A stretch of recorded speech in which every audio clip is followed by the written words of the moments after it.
नीरज शर्मा जी, कोटि कोटि प्रणाम महाराज श्री। महाराज जी, मैं राम कथावाचक व फरीदाबाद से विधायक हूँ। मेरे पास किसी समस्या के लिए एक पक्ष आता है और मुझे उसकी मदद करनी पड़ती है, तो क्या दूसरे पक्ष के साथ अन्याय है? ये आपको देखना पड़ेगा कि जिस पक्ष का आप संग कर रहे हैं वो धर्मयुक्त है, वो हमारे भागवतिक संविधान से ठीक है, वो हमारे राजकीय संविधान से ठीक है।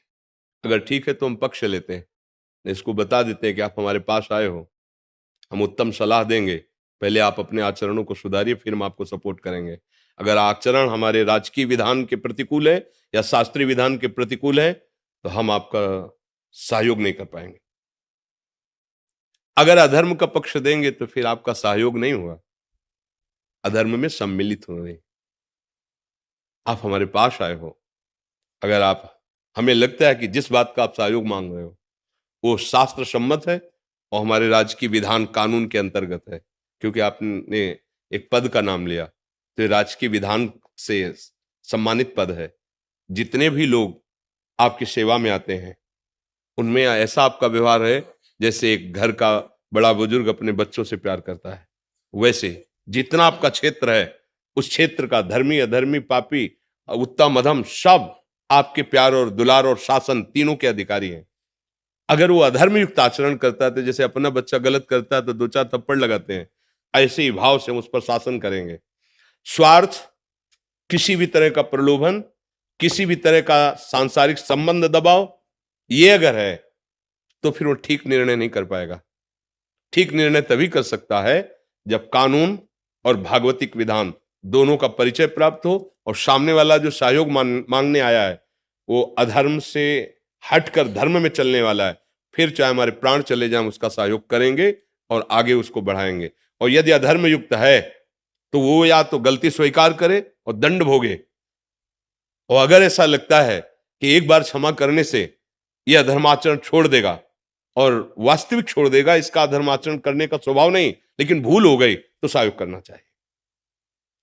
उसमें बहुत विचार करना होगा, नहीं तो कर्ता प्रेरक अनुमोदन तीनों को बराबर भाग मिलता है, चाहे वो शुभ का हो या अशुभ का हो। जैसे कभी वृंदावन जाइए आप, एक बार बिहारी जी के दर्शन कीजिए, सत्संग सुनिए, देखो प्रयास करेंगे। दूसरा प्रयास नहीं, बड़े भाग्य की बात, सुनो, अगर तुम्हारे पैसा नहीं तो हम व्यवस्था कर देते हैं, एक दिन का काम हम देख लेंगे, तुम जाओ तो वृंदावन। और वो वृंदावन आया तो वो आया, परिक्रमा किया, दर्शन किया, सत्संग सुना, उसको जो लाभ मिलेगा वो प्रेरणा देने वाले अनुमोदन करने वाले को बराबर मिलेगा। इसीलिए शास्त्रीय विधान है, अगर आप अधर्म का साथ देते हैं तो आपके ऊपर अधर्म का ही दंड मिलेगा आपको, कोई भी हो कोई भी हो। और अगर आप धर्म का साथ देते हैं तो धर्मो रक्षति रक्षिता, धर्म आपकी रक्षा कर लेगा। अगर कोई आपके प्रतिकूल होना चाहेगा तो आपको परास्त नहीं कर पाएगा। शास्त्रीय विधान, अध्यात्म सलाह ऐसी है। आपको कोई संशय? ये संशय क्या होता है कि दूसरा पक्ष तो कभी कभी नहीं आ पाता और जो व्यक्ति आता है वो बार बार एक ही प्रेशर देता है कि भाई साहब हम आपके साथ थे, आज आप हमसे अच्छे बुरे की परिभाषा की आपको बात कर बार रहे हैं। बार साथ देना कि मैं भारत का हूं, भारत का हमारा एक कानून है, मैं भगवान का हूं, भगवान हमारे साथ हैं, हम कभी वो नहीं कर सकते जो भगवान और कानून के विधान के विपरीत हो। तुम साथ देना अन्यथा मत देना। ये जीवन कितने दिन का है, अंततो गत्वा विधान में भी आप भी चल रहे हो। अगर राजकीय विधान बिगड़ गया तो आपको भी दंड मिलेगा, और अगर भागवतिक विधान में बिगड़ गया तो ये शरीर और ये साम्राज्य सब छूट जाएगा, एक ना एक दिन छूटेगा ना, तो उसका परिणाम क्या होगा? तो हमारे साथ भगवान है, हमारे साथ कानून का विधान है, इन दोनों को तुम हमारा साथ दो या ना दो। अगर तुम अधर्म से चलते हो हमारा साथ मत देना, हम प्रभु के भरोसे हैं, देख लेंगे। वो आदमी अगर थोड़ी भी मनुष्यता है तो समझेगा कि तुम चीज क्या हो। और अगर तुम किसी पहला एक एक शब्द आप अगर श्रवण करोगे तो प्रश्न नहीं रह जाएगा। किसी प्रलोभन में या किसी संबंध के दबाव में जो निर्णय किया जाता है वो धर्म में नहीं होता। धर्म किसी दबाव में निर्णय नहीं होता, बस हमारे जो अध्यात्म का निर्णय है वो ये है। इसीलिए प्राय आप लोगों से चूक हो जाती है। अगर ये अधर्मी आदमी है, इसको हमने साथ नहीं दिया तो हमारे ऊपर क्षति कर सकता है, हमारे परिवार के ऊपर क्षति कर सकता है, हमारे पद में भी बाधा आ सकती है। तो ये पद कितने दिन रहेगा? ये पद कितने दिन रहेगा? ये शरीर कितने, ये अविनाशी है क्या? वो पद अविनाशी है क्या? अगर सही से चलोगे तो इस पद का प्रयोग करते हुए अविनाशी परब्रह्म परमात्मा को प्रसन्न कर लोगे। क्योंकि चाहे 10 लोगों की सेवा हो, चाहे 1000 लोगों की सेवा हो तो प्रभु की ही रही ना। प्रभु को आप अपने साथ नहीं देख पाएंगे। आप एक शब्द और भी बोले कि आप भगवान की महिमा का वर्णन करते हैं, तो क्या आप ये नहीं अनुभव कर पा रहे हैं कि भगवान आपके साथ हैं? क्या आप जानते हैं इनसे आप जीते हो? आप, भगवान ने आपको पद दिया है, इसलिए सबकी मति फेर कर आपको जिताएंगे। वो ईश्वर है, सबके ऊपर शासन है। आप धर्म में चलते हो ना, वो जा रहा है डालने दूसरी जगह, लेकिन रास्ते में उसका दिमाग बदल गया। ईमानदार और सच्चा आदमी तो यही है यार। हम गलत थे इसलिए साथ नहीं दिया, लेकिन सच्चा आदमी यदि हमारे प्रदेश में ऐसा रहेगा ना कि अगर ये रहा, वो जाके तुम्हारे में डालेगा। है विरोधी वृत्ति, लेकिन वो डालेगा, क्योंकि धर्म जबरदस्ती उसको अनुकूल बना लेता है। इसलिए हमारी तो जो यही भावना रहेगी, हम इस विषय में कभी सलाह नहीं दे सकते। वो बात नहीं बनेगी, वो ठीक नहीं। वो आपके परिवार के लिए भी हानिकारक होगा और परमार्थ के लिए भी हानिकारक होगा, पक्की बात है जी। बसंत में गुरुजी करता तो मैं यही था, डर के करता था। आज के बाद ये निर्णय और स्ट्रांग हो जाएगा जी बिल्कुल। और अगर निर्णय स्ट्रांग है तो हमारी एक बात याद रखना, वो अनंत सामर्थ्यशाली भगवान तुम्हारे साथ, इस बात का अनुभव भी करो। वो है, देखते हैं कौन क्या बिगाड़ लेता है। वो है, सब जगह है, तो जहां मैं हूं वहां भी है। सबका है तो मेरा भी है, सब में है तो मेरे में भी है। सर्व सामर्थ्यशाली है तो फिर क्या डरना है? सर्वत्र सर्वत्र सर्वज्ञ सर्वशक्तिमान, जिसका आश्रय लिया। ऐसे थोड़ी, ऐसे कोई डायलॉग थोड़ी है केवल। जिंदगी है, जिंदगी।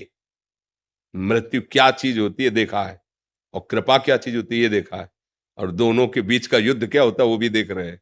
इसलिए सत्य में चलो यार, चाहे 2 दिन जियो क्या मतलब, 1000 दिन जी के क्या करेंगे? पापाचरण करते हुए 1000 दिन जिए तो क्या फायदा? एक श्वासो राधा बोलो, सत्य में चले जाओ तो पहुंच जाओगे धाम, पहुंच जाओगे प्रभु के धाम। देखो, त्रिभुवन का सबसे बड़ा जो देवलोक तक पद माना गया, उसके ऊपर भी प्रजापति हैं और फिर परमेष्ठी पद है, देवराज इंद्र पद। महाराज नहुष ने यज्ञ और पुण्य प्रताप से योग्यता प्राप्त की थी देवराज इंद्र पद की। देवराज इंद्र पद अवसर आया, देवताओं ने प्रार्थना की, तो उनका प्रभु मेरी सामर्थ्य नहीं है कि मैं अग्निदेव को आज्ञा करूं, वायुदेव को आज्ञा करूं। प्रभु मैं डरता हूं इस बात से। बोले नहीं, मैं सब देवता मिलकर तुम्हें आशीर्वाद देते हैं, जो तुम्हारे सामने होगा उसकी आदि शक्ति तुम में आ जाएगी, और तुम्हारा पुण्य तो है तो तुम सब पे शासन कर सकते हो। पहले ऐसे हुए, अब जब देवराज इंद्र पद पे बैठे तो भूल गए वो वाली बात। एक जन साधारण आदमी के दरवाजे पे भी जान के नहीं कहा जाता भैया मैं आपका ही सेवक हूं। और जब गद्दी पे बैठे तब उन्होंने ब्रह्म ऋषियों से कहा पालकी में लगो। त्रिभुवनपति है ना पाल, तो ब्रह्म ऋषियों ने कहा आज तक कोई ऐसे इंद्र ने अभद्रता नहीं की कि संत महात्माओं को पालकी में जोते। और देवराज इंद्र के महल में उनकी जो अर्धांगिनी थी, पत्नी थी, जगत पूज्या है, उनके साथ कुदृष्टि का भाव आ गया। जानते हो क्या बने? सीधे पोस्ट हुआ उनका, देवराज इंद्र से अजगर की योनि। ग्रंथ में पढ़ लो, देवराज इंद्र से अजगर की योनि। भूखे, केवल वायु का आहार बड़ी मुश्किल से कभी नियत समय रखा गया था। उस पहर में कोई जीव फंस जाए तो भले वो खा ले, नहीं तो भूखे। देवराज इंद्र पद, और कितना निकृष्ट स्वरूप। भैया हम लोगों के तो बहुत छोटे छोटे पद हैं, अगर हमसे बिगड़ गए देवराज इंद्र पद और सीधे वहां आपका पोस्ट हुआ अजगर योनि में। इसलिए बहुत सावधान, ये पद नहीं रहेगा, ये शरीर नहीं रहेगा, लेकिन धर्म रहेगा, सत्य रहेगा, भगवान का नाम रहेगा। हिम्मत रखो, जिस दिन मरना है उसी दिन मरना है, जिस दिन जो होना है उसी दिन होना है, उसके लिए चिंता क्या करना। हरि शरणम हरि शरणम। हमारी तो एक ही बात समझ में आती, तेरे किए सब होगा, और तू नहीं चाहेगा तो कोई कुछ नहीं कर सकता। इसलिए मैं निर्भय हूं, निश्चिंत हूं, निशोक हूं। केवल वाणी की बात नहीं होती, ये छाती की बात होती है। हाँ, अनुभव करो, तुम्हारे अंदर बैठा हुआ है। 5 वर्ष के प्रहलाद जी हैं, हिरण्यकश्यप जैसा दुर्दांत त्रिभुवनपति, अब कहां तेरा हरि, कहां तेरा हरि, बांध दिया खंबे, कहां तेरा हरि। इस खंबे में भी है, तेरे में भी है, जिस तलवार से मारना चाहता है इसमें भी है। अच्छा, इस खंबे में हरि, घूंसे का प्रहार, महान बलशाली।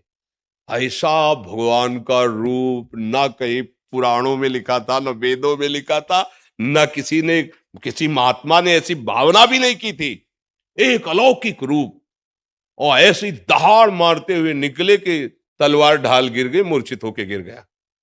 भगवान का अपने 5 वर्ष के भक्त प्रहलाद के लिए भगवान ने वो अद्भुत रूप, कोई देवता ऐसा नहीं था जो कांप न रहा हो भगवान के रूप को देख के। वो इतने सुकुमार, इतने सुंदर भगवान, इतने आवेश में ऐसा नरसिंह रूप। वही भगवान हमारे भी है, वही भगवान आपके भी है। डरना क्या है? जो होगा हमारे कर्म का फल, अगर भगवान भोगवाना चाहते हैं तो वो चाहे जैसे चलो भोगना पड़ेगा, फिर डरना क्या है? बहादुर की बात चलो धर्म में, तो हमें लगता है यहां भी मंगल होगा और वहां भी मंगल होगा। अधर्माचरण न यहाँ सुख देता है, ना परलोक में सुख देता है।